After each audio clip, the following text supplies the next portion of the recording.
Welcome to the Aegance Offscript podcast, where we talk to industry leaders who share their stories, insights, and lessons, unfiltered and unscripted. I'm your host, Lawrence, and I'm really excited to welcome Rob van Leerde to the podcast today. Rob is the managing director of Robshaw Property Group. Welcome, Rob. Thanks, Lawrence. Thanks for having me. Yeah, looking forward to chatting. Yeah, good to have you here, Rob. So can you, for the sake of our listeners, just give us a sort of high-level snapshot of Robshaw Property Group? When were you founded? Why were you founded? What are your areas of operation? Robshaw Property was started 8 years ago by myself and my business partner, Sean Phillip. Sean comes from a finance background, myself from an accounting background. We met through mutual friends, and we both just had an interest in property, and we both had an interest in starting our own business. Yeah, we were chatting about sort of the different kinds of property businesses we wanted to start. I've always loved investing. Sean's always loved property development and actually like building something physical. But sort of one thing led to another. I had some opportunities that I took up and explored, and it led me to the idea, some great ideas that I think could make a big difference in the real estate market as an agency. I'd worked as an agent for probably about 6 months with another company, and I'd always liked the business model.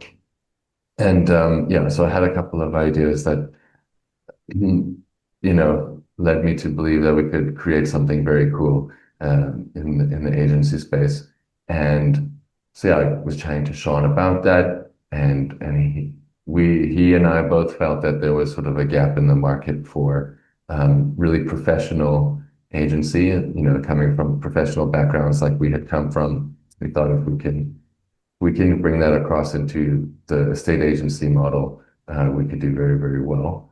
And we both had some frustrations with some not so great agents, and generally the industry hasn't always had the best reputation. I mean, there's some phenomenal agents out there. I don't want to be talking bad about everybody. It's a big generalization, but I think there are definitely, from an outside perspective, there's some frustrations with the industry and agents in general.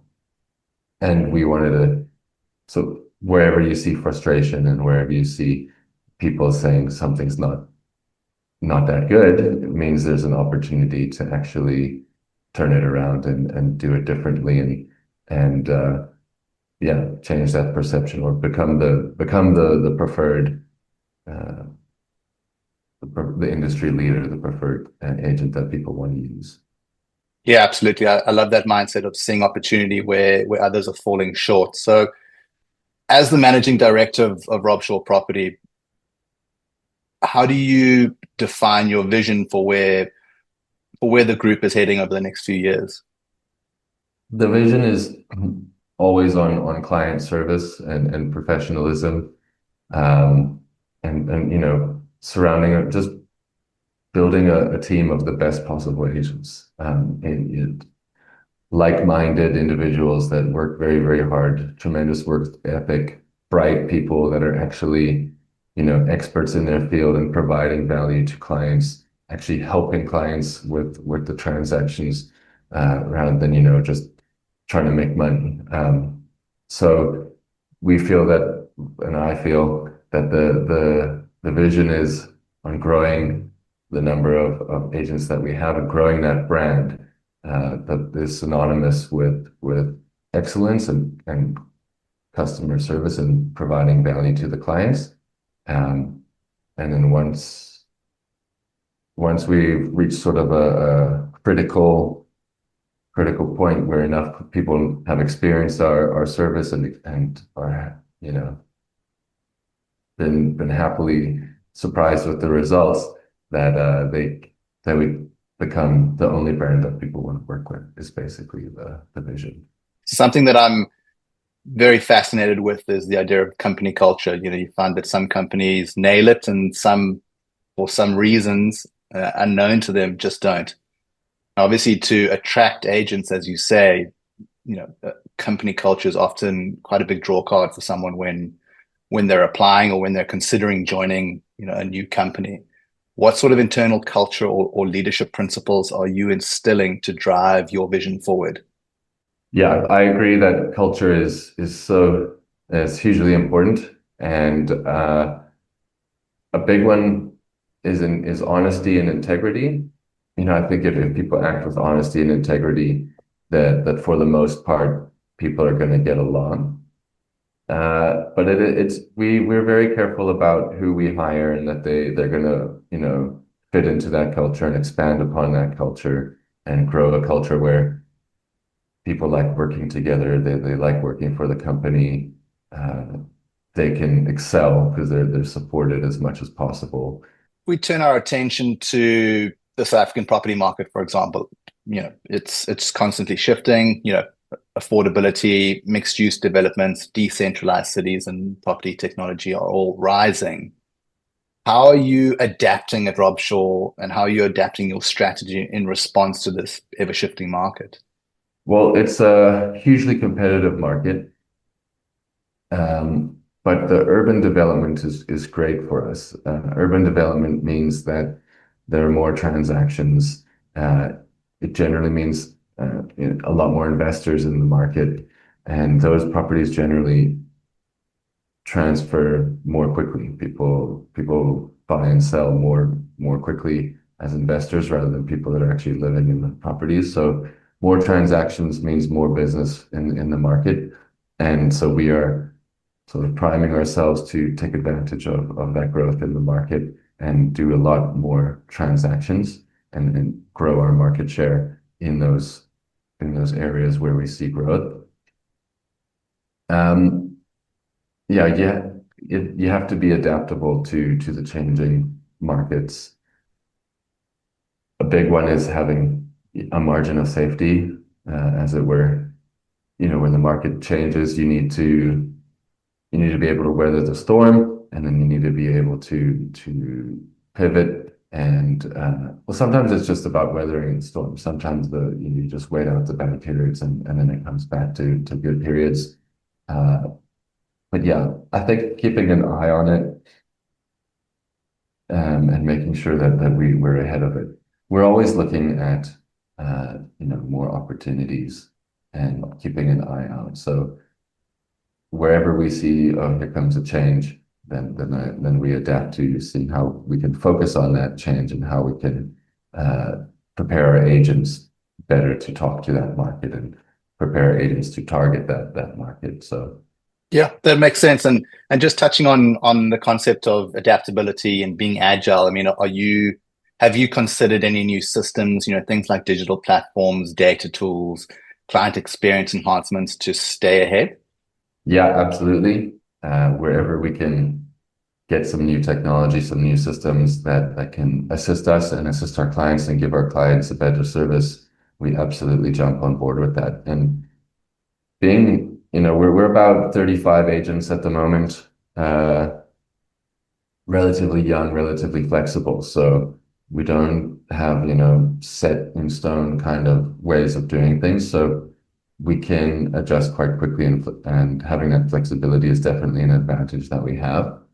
And yeah, we're always big on innovation. So there are lots of systems that are coming out all the time, which is quite exciting, helping us to, like a big one, social media, and being able to target and advertise on social media and being able to target your audience to help get your clients' property sold. That's a huge one. Um, and there are always efficiencies that are coming in with, the rental management systems are getting better and better, which is amazing. We've got property inspection apps that are helpful. ChatGPT has been great with creating descriptions and just content in general. So that's been a real time saver as well. Um, yeah, so any bit of technology we can find. And then I've got some big ideas for where there could be more improvement. And but it will require quite a lot of development. So that's something that we're not quite there yet. But yeah, looking to always innovate and see how can we provide our clients with a better service. How can we provide our agents with more tools to succeed and earn money for themselves and provide clients with better service. Yeah. And following on from the tools that you're offering, I mean, on your website, you offer calculators, area profiles, valuation guides. Are there any internal systems or processes that you've implemented that have been a big hit or have made a really big difference to your clients? I think the valuations that we do for our clients makes a very big difference. It's very informative. Uh, the technology is pretty amazing, and the information that we have all at our fingertips is really wonderful, and that allows us to really show clients what's going on around them in the market, what their property, the value of their property, how that's changing over time. It allows them to make the best decisions for themselves on whether to rent, whether to buy, whether to sell, where to be buying, where, which properties to offload. So yeah, and then also in how to price their property in order to get it sold. You don't want to leave money on the table, but you also don't want to overprice your property because that ends up you end up selling at a below market rate if you do that. So pricing is hugely important, and I think we're able to show clients exactly how we get to the pricing and our methodology there. So the technology that we have at our fingertips with that, I think sometimes we take for granted, but it's hugely beneficial. I'm pretty keen to understand what's been the biggest operational headache of late. Is it maybe it's tech integration, maybe it's data management, maybe it's lead conversion, maybe it's agent onboarding? What's really sort of keeping you up at night, for lack of a better phrase? I think that at the moment, we're growing very fast, and then that requires, support staff, and it means increasing our fixed costs. And it takes a while for revenue to start coming in from the growth and the investment that we put in. So there's a bit of a chicken egg situation where uh, you need that revenue to come in so that you can invest more in the support and the infrastructure and invest more in the growth, which then takes time for the revenue to come in, which you need to pay for all of that infrastructure and investment. So yeah, just waiting for that revenue to come in and then reinvesting it and building out the infrastructure. So it always leads to a period where the revenue is not quite there yet, and we're all kind of working to the bone to deal with the administrative tasks and that kind of a thing. So we're working on that. And another area is the admin that's required to manage a large portfolio of properties is pretty intensive. So that's an area where I'd like to improve efficiencies, create some more efficiencies, and see if we can get some technology as well to assist with that. I think that's a big area of opportunity. Shifting our attention to your clients. I mean, they in this day and age are more informed than ever. Does that make them more demanding than ever as well? And what sort of pressure are you seeing from buyers and sellers in today's market? I would say that people are fairly demanding. I don't know if I mean, I didn't live 50 years ago, so I don't know what it would have been like back then. Uh, but client, I'd say the world in general, people are busy. People don't have a lot of time. People are working hard. There's not a whole lot of easy money coming in anymore, from what I hear.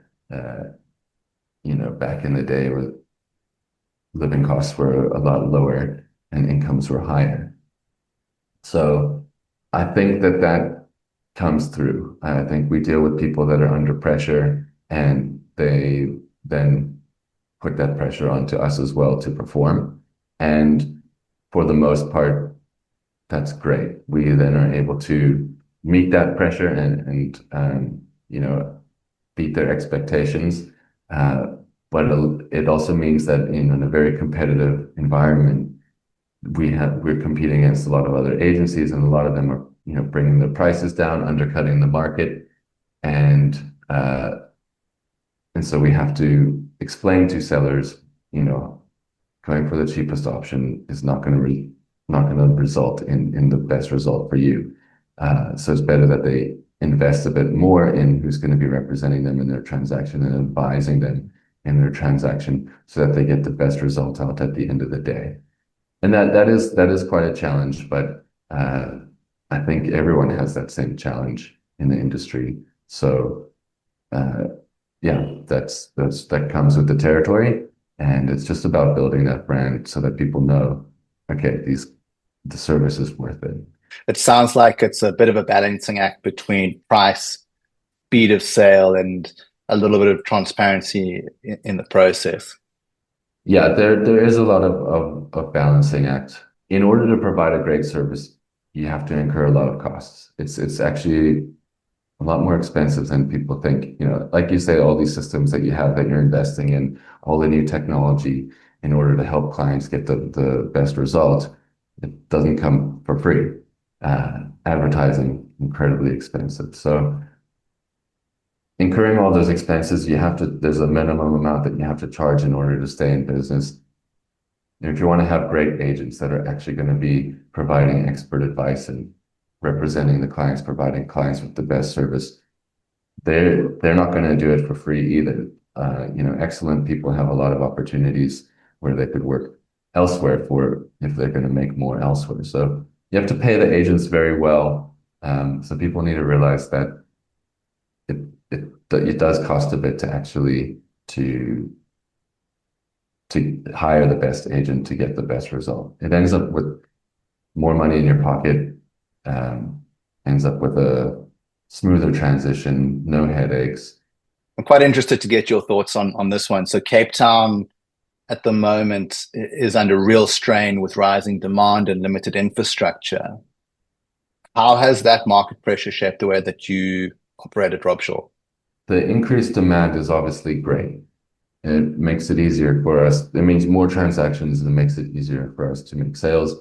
And the clients are getting the kind of returns that they're looking for. So generally working with happier clients makes our job a whole lot easier. The increased tourism has led us to start looking into the Airbnb market and helping clients managing their Airbnbs. So that's a division that we're growing. But otherwise, it's not like we really need to change the focus of the business a whole lot. Uh, we just need to keep doing what we're doing, keep building the relationships with the clients, getting the stock, and then the high demand is very helpful in getting the properties sold and rented. I think, a challenge there is dealing with the number of inquiries, dealing with the number of people, and also trying to provide them with a level of service that they come to expect. So trying to get back to 100 people in a day that are all inquiring on one property, or trying to submit 10 offers in a day. You know, we've had some very upset buyers where they really want the property, but there are 7 other offers coming in that same day, and their one's not the best one, and they can't understand that, and that can be a real challenge as well. So yeah, there's opportunity there as well for communication tools. AI, I think, can help a lot with that in future. It's not quite there yet, but that is something that we've been looking at as well. Just, making sure that people are being heard, that and dealing with the level of inquiries all coming in all at the same time.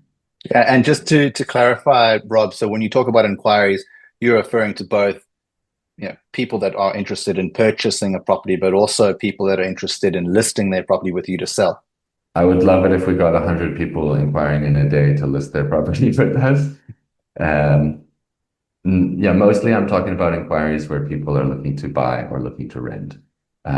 When it comes to selling, we'd love to.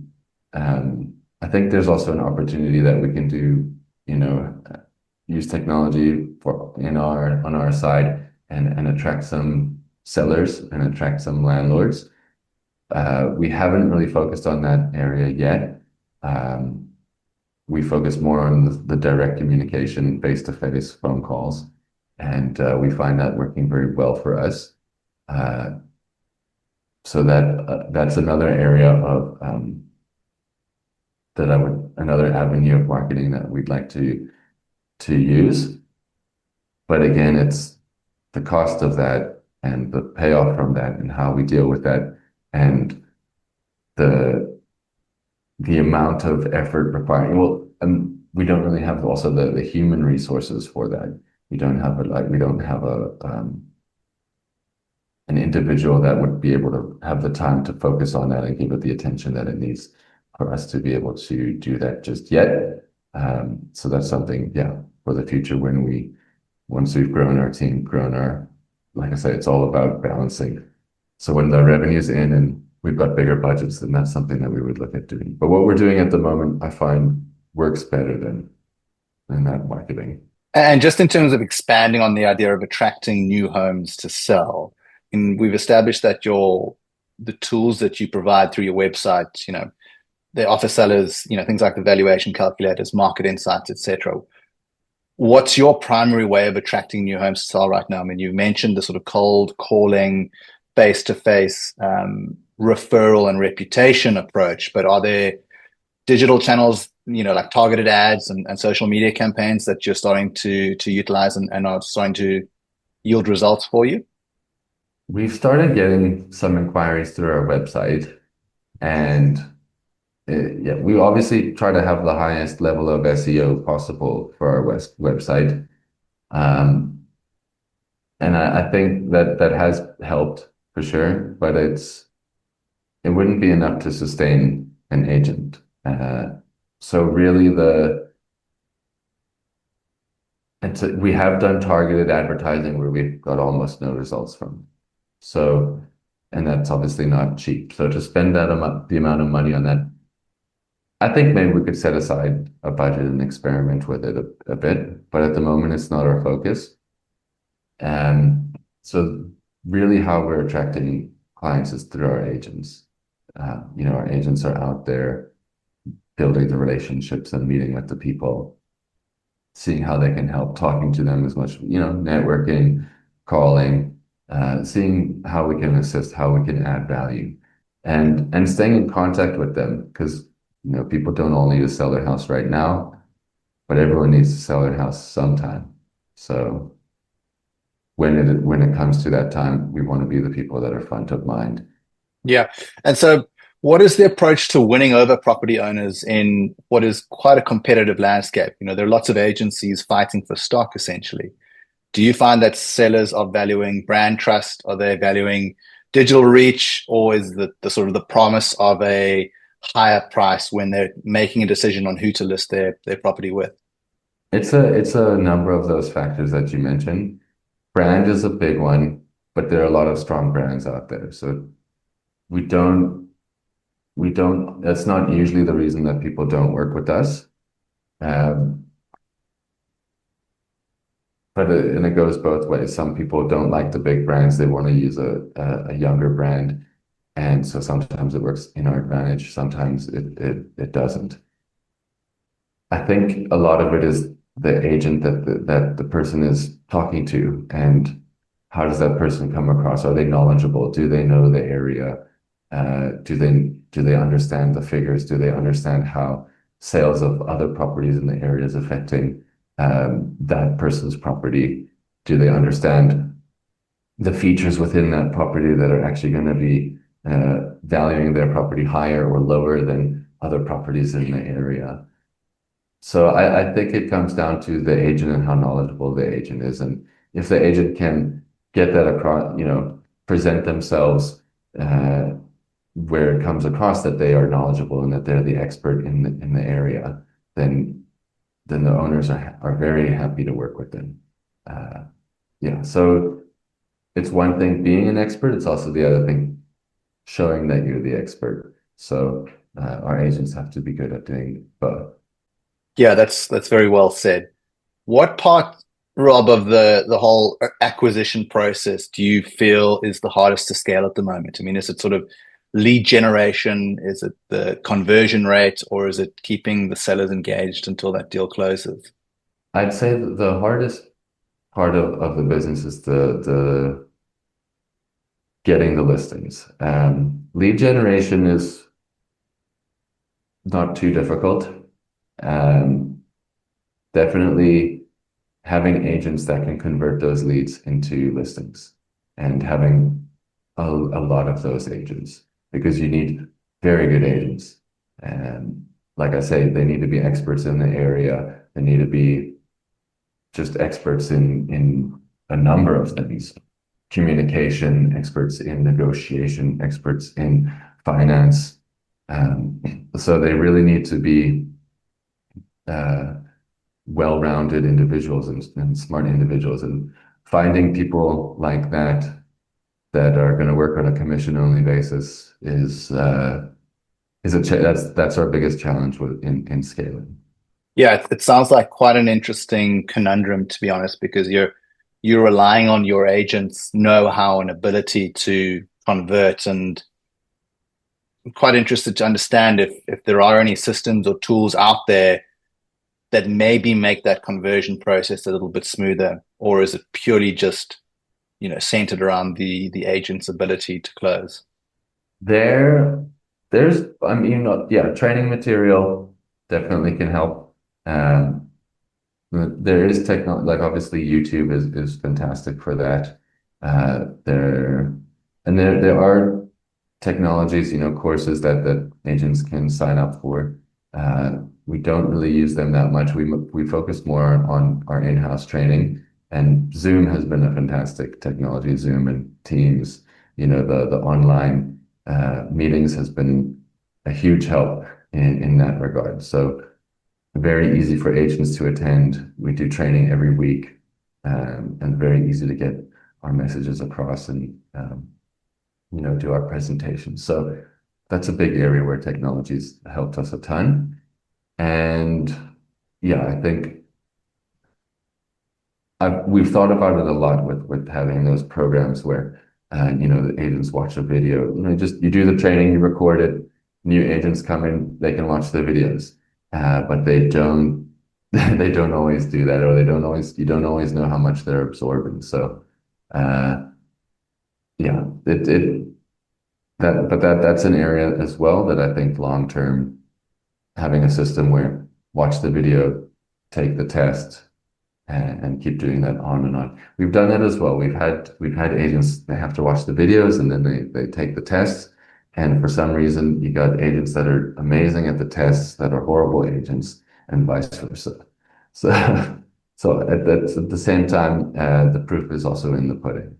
The agents that are the best, generally, I found have required the least amount of training, because they are smart people and they figure it out and they figure out what works and they know how to talk to people, and they just get on with it and make it happen. So yeah, it's about finding those people, and I think it's about casting the net very wide, filtering out what you're not really looking for, and holding on to those gems that filter through.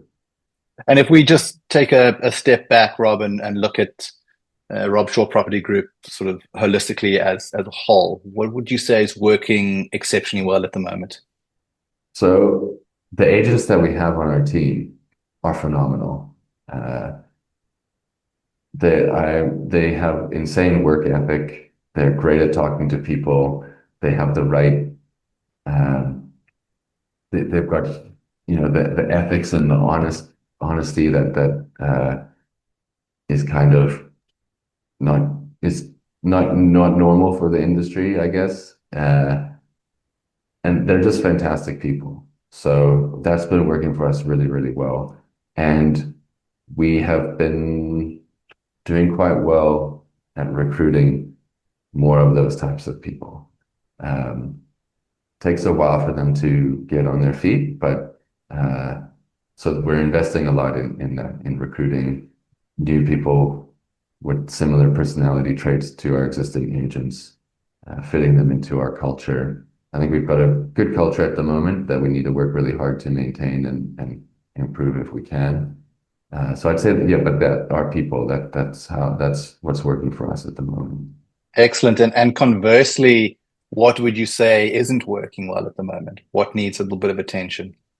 I think at the moment I'm too involved in day-to-day operations, and uh, we need a there are a couple of hires that we need to make in order to um, have more specialized people for those specialized roles, and then they can really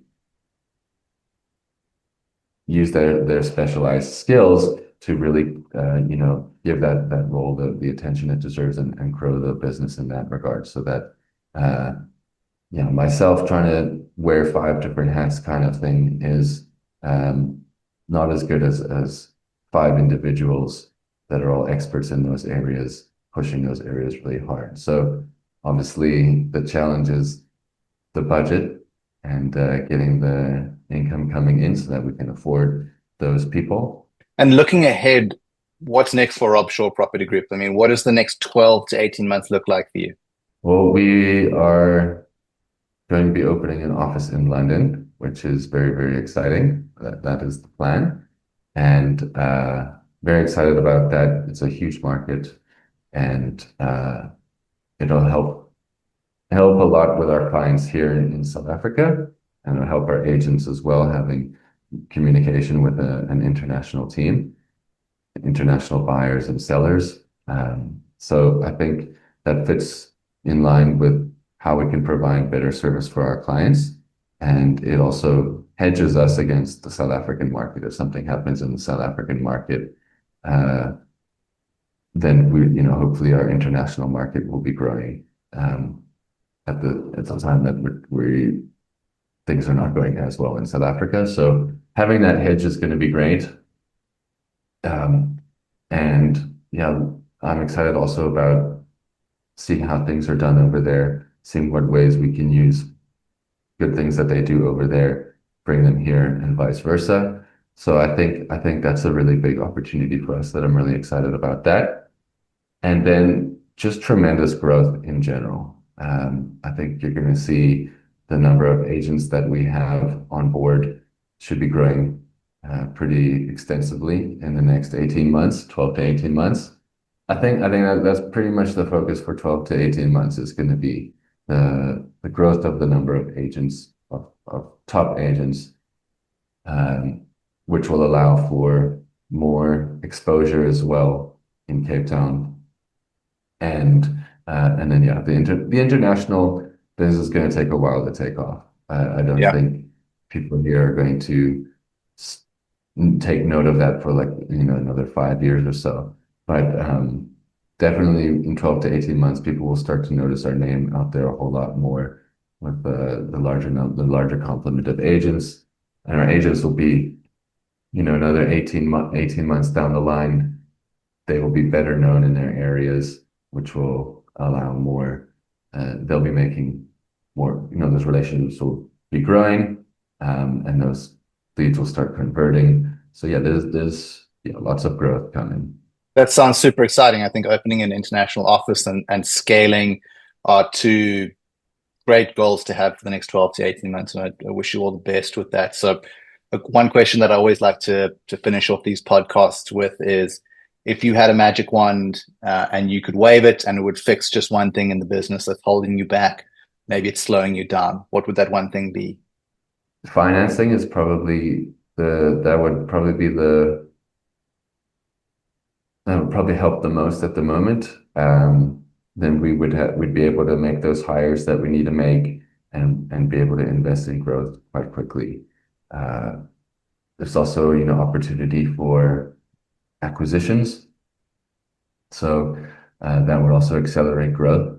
So I think partnering with somebody that can provide that access to financing, or someone wanting to provide debt, provide a loan, uh, that'd be probably first on my wish list.